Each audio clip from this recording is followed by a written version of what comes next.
आज हमारे साथ हरियाणा की प्रसिद्ध लोक कलाकार लीला सैनी जी है, जो कि हरियाणा कला परिषद से रिटायर भी हैं और लोक संस्कृति, सभ्यता संस्कृति को बचाने में इन्होंने अपना जो है पूरा जीवन लगा दिया।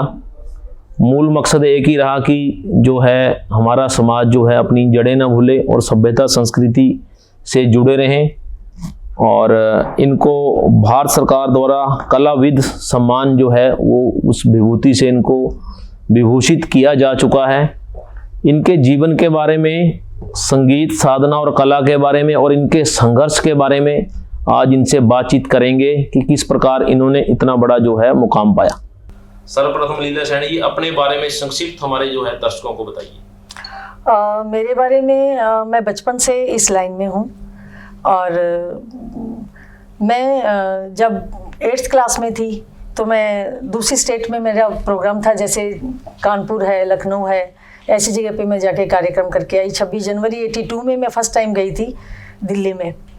उसके बाद मेरा department of cultural welfare Haryana में मेरा सिलेक्शन हो गया था बतौर OSDCA। और जब से मैं लंबे अंतराल के लिए मैं मेरे डिपार्टमेंट में रही। मेरे डिपार्टमेंट में रहते हुए मैं 10-12 कंट्रीज़ बाहर जाके मैं अपने स्टेट को रिप्रेजेंट करके आई। और थ्रू आउट ऑफ इंडिया तो मैंने बहुत घूमी, कई बार मैं गई हूँ, ऐसा नहीं कि एक ही बार मैं जाके आई हूँ। और फिर इसके साथ साथ जो है मेरा लगाव फिल्मों से भी रहा। सबसे पहले जो मेरी फ़िल्म थी उसमें मैंने बहू रानी में काम किया और इस तरह से लगातार मैं कुछ ना कुछ लोक संस्कृति के लिए करती रही। मैं आपकी अब तक की आपने कितनी फिल्मों में काम किया और सबसे ज्यादा जो है कौन सी फिल्म सुपर डुपर रही जिसको आप मानते हैं? मैंने लगभग 1.5 दर्जन फिल्मों में काम किया। उसमें सबसे जो सुपर डुपर हिट फिल्म रही हमारी चंद्रावल, जिसको देवी शंकर प्रभाकर जी ने बनाया था। उसकी निर्देशिका थी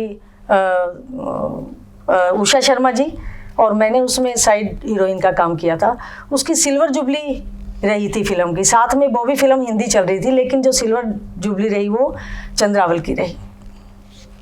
एक जो लोक कलाकार है और अन्य फिल्में, इसमें ये फर्क होता है कि दूसरी फिल्में जो है जैसे बॉलीवुड की होती हैं वो एक मनोरंजन के लिए है, लेकिन लोक कलाकार जो होता है वो एक अलख भी जगाता है, सामाजिक बुराइयों को भी उस पर वो चोट करता है। तो कितना आप देखते हैं कि लोक कलाकारों का जो महत्व है कम होता जा रहा है, बढ़ रहा है, या वो कहीं दब रहे हैं? किस तरह आप देखते हैं? हाँ, नहीं, ये आपने बिल्कुल ठीक कहा कि जो लोक कलाकार होता है वो मिट्टी से जुड़ा होता है और उसके अंदर जो अपनी संस्कृति को लेके उसके अंदर एक जो जुनून होता है उसके लिए काम करता है, जो कि धीरे धीरे हमारी संस्कृति लुप्त होती जा रही है। मैं ये कहना चाहूँगी कि लोक कलाकार आगे से आगे आएँ और अपने क्षेत्र में बढ़ चढ़ कर काम करें और जुनून के साथ काम करें। लोक कलाकार का ये रहता है कि हमें मेहनताना नहीं मिलता, या सरकार हमें प्रमोट नहीं करती, या हमें सपोर्ट नहीं मिलता। जो दूसरे कलाकार होते हैं उसको तो लोग खुद फिल्म देखने जाते हैं, थिएटर में जाते हैं। तो इस तरह का किस प्रकार आप देखते हैं कि लोगों के जहन में लोक कलाकारों का जो है महत्व किस तरह का है, उनके इज्जत किस तरह की है? नहीं, देखो, जो लोक कलाकार होता है वो बहुत गरीब होता है, उसके पास सच में पूछो तो खाने के लिए भी नहीं होता है। लेकिन अभी जैसे मैं अपने हरियाणा गवर्नमेंट की बात करूँगी तो हरियाणा गवर्नमेंट कलाकारों के लिए बहुत कुछ कर रही है, उनको प्लेटफॉर्म देती है, उनको मेहनताना भी देती है, मतलब अच्छा काम कर रही है और करना भी चाहिए लोक कलाकारों के लिए, क्योंकि उनके पास आजीविका का कोई साधन नहीं होता है।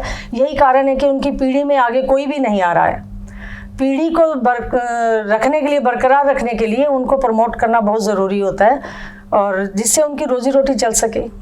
संगीत, कला और साधना को जिंदा रखने के लिए आपने क्या क्या संघर्ष किया? क्या क्या आपको लगा कि इस बार हम आगे नहीं कर पाएंगे? कई बार लगता है कि चीज़ को छोड़ दें।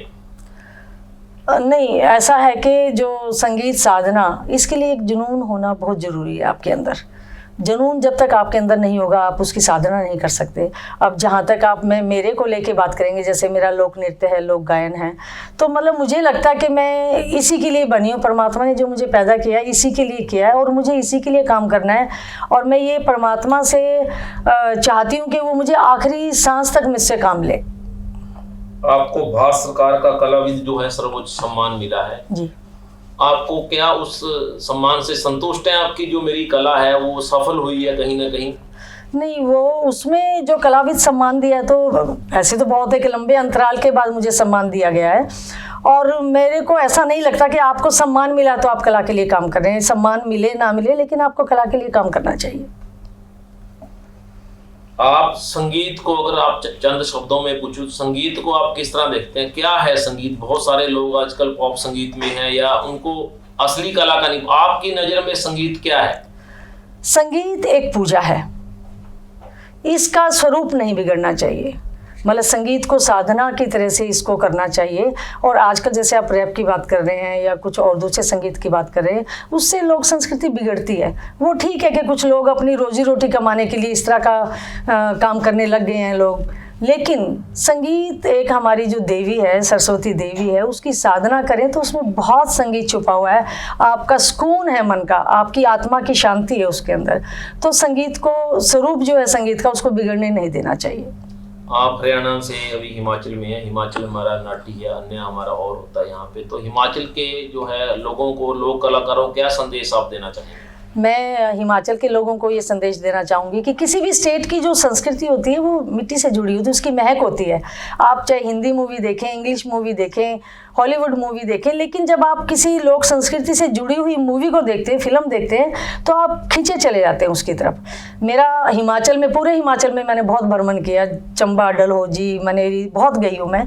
और हरियाणा, आपके हिमाचल की जो नाटी है बहुत खूबसूरत है। उसको जब नाचते हैं इतने मिठास के साथ, जब वो डांस करते हैं ना, बहुत खूबसूरत लगता है। किसी भी स्टेट को अपनी लोक संस्कृति को बचा के रखना बहुत ज़रूरी है। हिमाचल की कौन सी जो है कला आपको, संगीत की हो चाहे लोक नृत्य हो, कौन सा आपको सबसे अच्छा लगा है? आपकी सिरमौर की नाटी बहुत अच्छी है, आपकी चंबा की नाटी बहुत अच्छी है। मतलब आपकी ये जो नाटी है ये आपका लोक नृत्य है। गायन में बहुत सारी विधाएं हैं जो हिमाचल को लेके मैं शायद उसके बारे में इतना नहीं बता पाऊंगी, लेकिन नाटी के बारे में मैं बता सकती हूँ। हिमाचल बहुत सुंदर है, स्वर्ग से ज्यादा सुंदर इसको कहा जाता है। क्या यहाँ आप चाहते हैं कि फिल्म सिटी वगैरह हो जहाँ लोग आए? आज तक तो ऐसा नहीं हुआ, क्या आपका सुझाव है सरकार को? नहीं, फिल्म सिटी का होना यहाँ पे बहुत ज़रूरी है। अगर आपको अपनी संस्कृति को बचाना है, उसको पहचान देनी है, तो यहाँ इस तरह का प्लेटफॉर्म होना बहुत ज़रूरी है। जैसे अब मैं आपको रोहतक में बताती, तो हमारे वहाँ पे एक फाइन आर्ट्स सुपवा करके एक यूनिवर्सिटी बनाई गई है, जिसमें हमारे 4 तरह के आर्ट उसमें हैं। उसमें फिल्म का है, आपका स्कल्पचर का है, आपका फाइन आर्ट्स का है, इस तरह से बहुत सारी विधाएं उसके अंदर है। तो हर प्रदेश में एक ऐसी होना चाहिए इंस्टीट्यूट, जिसमें आप बच्चों को ट्रेनिंग दे, डांस की है, म्यूज़िक की है, एक्टिंग की है, जिससे बच्चों को बॉम्बे तक जाना ना पड़े, आपको अपने ही शहर में, आपके प्रदेश में ही आपको प्लेटफॉर्म मिल जाए। हरियाणा में किस तरह की सुविधाएं हैं? जैसे लोक नृत्य के लिए कहो आप, या फिल्म कला अकादमी है, सरकार चलाती है वहाँ पे, और आपने हिमाचल भी देखा हो, किस तरह का फर्क है? वहाँ किस तरह प्रशिक्षण दिया जाता है? नहीं, वहाँ पे जो हमारी, जो मैंने अभी आपको एक अकेडमी बताई है, फिल्म इंस्टीट्यूट जो बना हुआ है, उसमें बॉम्बे से भी और दूसरी स्टेट से भी जो बेहतरीन डायरेक्टर हैं या बेहतरीन आपके आर्टिस्ट हैं, एक्टर हैं, उनको बुलाया जाता है प्रशिक्षण देने के लिए। तो इस तरह से प्लेटफॉर्म देना बहुत ज़रूरी है। तो ये थी हमारे साथ हरियाणा की प्रसिद्ध लोक कलाकार लीला सैनी जी, जिन्होंने बहुत ही सुंदर और थोड़े शब्दों में बताया कि हम चाहे जितना मर्जी आसमान छू लें, लेकिन अपनी ज़मीन को नहीं भूलना चाहिए, और अपनी सभ्यता, संस्कृति और लोक विरासत, लोक विरसा भी जिसको बोलते हैं, उसको नहीं छोड़ना चाहिए।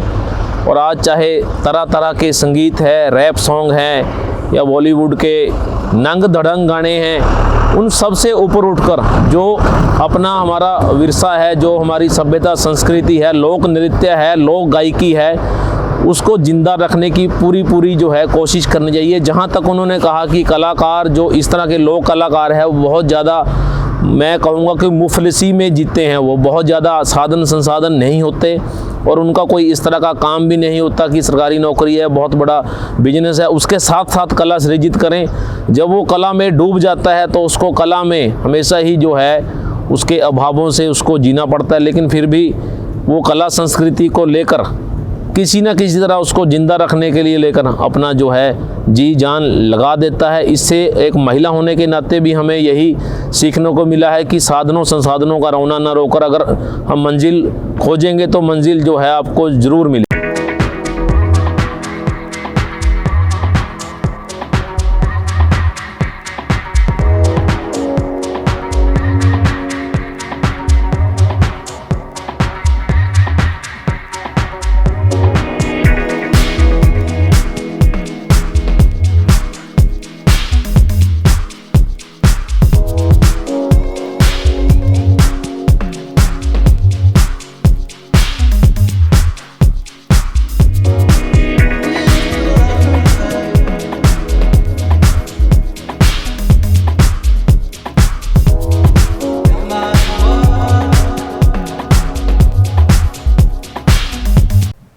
नमस्कार सर, मेरा नाम संजय शर्मा है और मैं एक छोटा सा उद्योग बद्दी में एक्वा फिल्ट्रेशन के नाम से चलाता हूँ।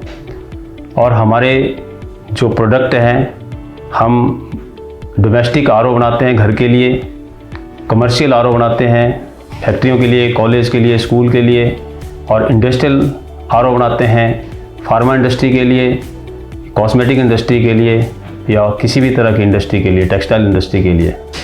और साथ में हमने अभी कुछ समय पहले ईटीपी इफ्लुएंट ट्रीटमेंट प्लांट और एसटीपी सीवरेज ट्रीटमेंट प्लांट का कार्य भी शुरू किया है। तो मेरी सभी साथियों से, सभी भाइयों से अनुरोध है कि आप हमें एक बार सेवा का मौका जरूर दें। धन्यवाद। जय हिंद, जय हिमाचल।